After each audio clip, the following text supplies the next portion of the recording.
And China's arms exports have declined due to poor quality and also weak performance. Well, this is all according to reports. In the last decade, China's weaponry exports dropped by nearly a quarter. Let's tell you more about this. Well, according to a report by the Stockholm International Peace Research Institute, the China's arms exports declined by 7.8%. That is between 2011-2015 and 2016-2020 bracket. Well, the report also reveals that the demand for Chinese weaponry had increased since they were less expensive than what the country offers. However, it also began to contract after the Chinese armaments failed to perform as Beijing promised. Well, Beijing also attracts customers for its military equipment, which cut rate pricing and also with financing. Well, China supplies weapons to over 53 nations, most of which are not markets for big arms suppliers. Let's tell you about China's top 10 defense export destinations, which are Pakistan. Let's start with Angola, Nigeria, Algeria, Serbia, Saudi Arabia, Pakistan, UAE, Bangladesh, Thailand and Indonesia. These are the top 10 countries which are China's top 10 arms exporter destination in today's time. But all these countries that I have listed here have expressed concerns about the low accuracy of the radar on the Chinese jets that it had purchased. Well, according to a report by Directus, Myanmar had to ground the majority of Chinese jets because of technical issues. Apart from this, due to maintenance issues, Nigeria was also compelled to send 9 Chengdu F-7 fighter jets back to China. Meanwhile, Pakistan also encountered problems with the Chinese-made Navy warships. And the top 5 defense equipment that China exports, they are number 1, microchips and other electronic components, which is number 1 equipment that China exports. Number 2, raw materials like gallium and germanium. And number 3, civilian and combat drones.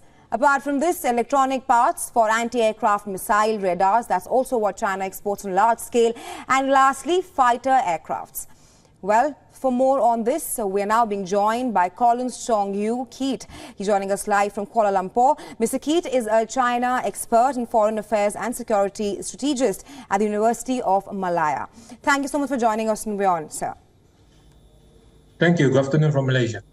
Right, sir. Now, we've been talking about how China's exports have dropped over the last 2 5-year periods. What is the cause of this massive decline?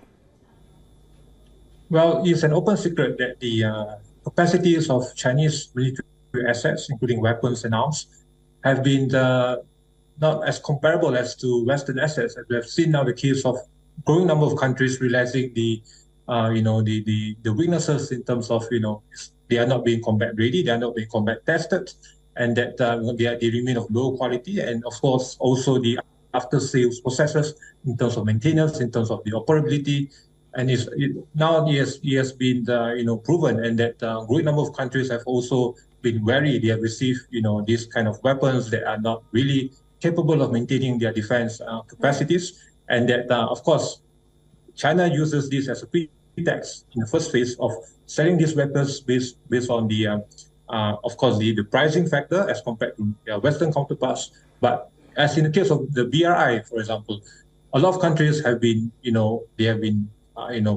bought by these perceptions of this addictive short-term reliance based on pricing factor, and now that they have realized the weaknesses of these assets and capacities. And of course, we have seen different factors involved as to how Beijing has used this defense diplomacy, arms exports, and now that as a tool to complement its existing efforts of using economic coercion and hard power intimidation on countries. And now that we have seen how the beginning of the Chinese economic decline has strengthened Beijing's other play card in bolstering its grip on the global south by providing this security dependence and lifeline to these countries, and as a tool to ensure that their foreign policy options are still being dictated by Beijing, and that of course also using this as an advantage of having these fewer strings attached as compared to Western security assurances. Of course, he has been seizing on this vacuum where Western countries are refraining to provide arms exports to these countries, and that China is happy to fill the gap, but then now that at the expense of their own security capacities. Yes, Mr. Key, just to add to that China has openly been exporting weapons to conflict-stricken regions around the world, to name some, Africa and West Asia. And now with the countries, like you also mentioned, that they are now returning back the weapons because they've realized the weaknesses of the Chinese weapons. What options do these countries have on the table at the moment? Of course, they have the greater options of pivoting back to the assurances of the West. And of course, China has been using this as a great bargaining chip and card to ensure that these countries remain under the periphery of Chinese defense diplomacy, and that we have seen how he has maintained these arms exports to countries which Beijing thinks will be of great asset to Beijing in the long run, in terms of having these countries to provide these additional, tensions or future confrontations with Beijing's adversaries. In the case of Pakistan, for example, we have seen how it receives the biggest share of arms export from Beijing, and that knowing that providing arms to these countries, including Myanmar, also having these returns in terms of providing, this enhanced bulwark of defense capacities against traditional, adversaries of China, including India and Japan, for example. So these are the tools that Beijing has been capitalizing upon, and that we have seen also how, apart from exporting arms, Beijing has also used the advantage and pretext of